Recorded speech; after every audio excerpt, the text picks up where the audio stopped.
Olá! Hoje a gente vai embarcar numa viagem. Uma viagem para um lugar que muita gente no Brasil até conhece, mas talvez não conheça de verdade. Eu tô falando do Cerrado, e a gente vai descobrir um mundo culinário que tá ali meio escondido. Então se prepara, porque olha, os sabores são tão surpreendentes quanto a própria paisagem. Então, para a gente começar, é preciso entender uma coisa. O Cerrado é, de fato, a savana incompreendida do Brasil. E é exatamente por aí que vamos começar a nossa conversa, quebrando um pouco a imagem que muita gente tem desse bioma. Porque, olha só, quando se pensa em cerrado, a primeira imagem que costuma vir na cabeça é de algo seco, né? Até meio hostil, mas a realidade é bem diferente. É como essa borboleta aí, uma explosão de cor onde menos se espera. O bioma esconde uma vida que, nossa, é incrivelmente vibrante. E essa citação resume tudo perfeitamente. Aquelas árvores tortas, elas enganam, dão essa impressão de um lugar sem vida. Mas, como o texto diz, é um engano dos desavisados. A verdade é que essa primeira impressão não poderia estar mais errada. Por trás dessa aparência, digamos, retorcida, tem um universo de biodiversidade e, o mais importante para a nossa conversa aqui, sabores. Sabores incríveis esperando para serem descobertos. E não estamos falando de uma área pequena, não. Olha esse número, 25%.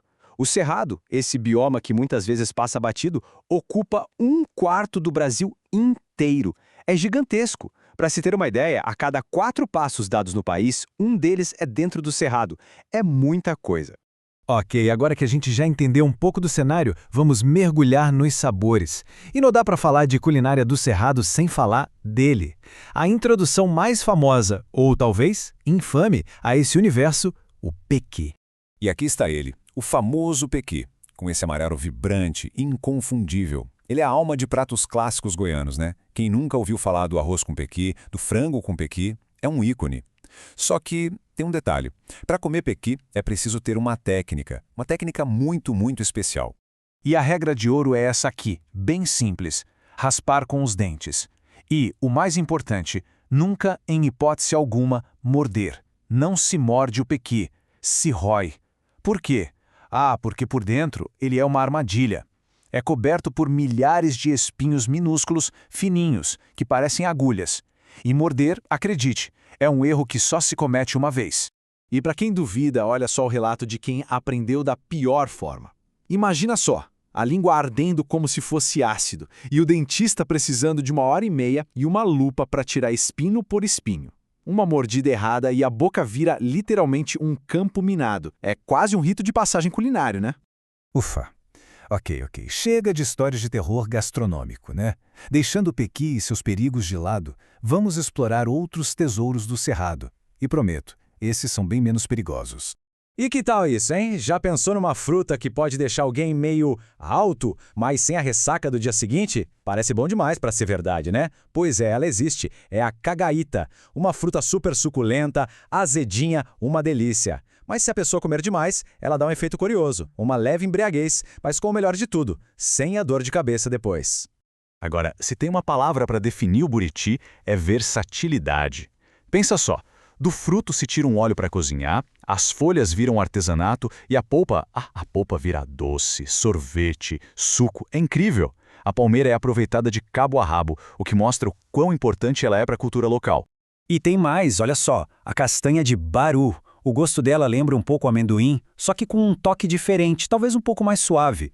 E essa castanha já está fazendo sucesso lá fora, viu? Virou um produto de exportação super desejado, especialmente na Alemanha. Chique, né? Agora, o araticum. Ele é da mesma família da fruta do conde, da pinha. É como se fosse um primo. Mas olha, é um primo com personalidade forte. A casca é mais dura e o sabor é muito mais intenso, mais marcante. Sem dúvida, mais uma surpresa deliciosa que o Cerrado guarda. Mas o mais legal de toda essa história, o que é realmente fascinante, é que provar esses sabores não é só uma experiência gastronômica. É muito mais do que isso. Comer esses frutos é algo crucial para a própria sobrevivência do Cerrado. A gente tem um cenário bem claro aqui. De um lado, a ameaça, o desmatamento, o avanço da agricultura em larga escala que derruba a vegetação nativa. Mas do outro lado, a gente tem uma solução poderosa, o extrativismo sustentável.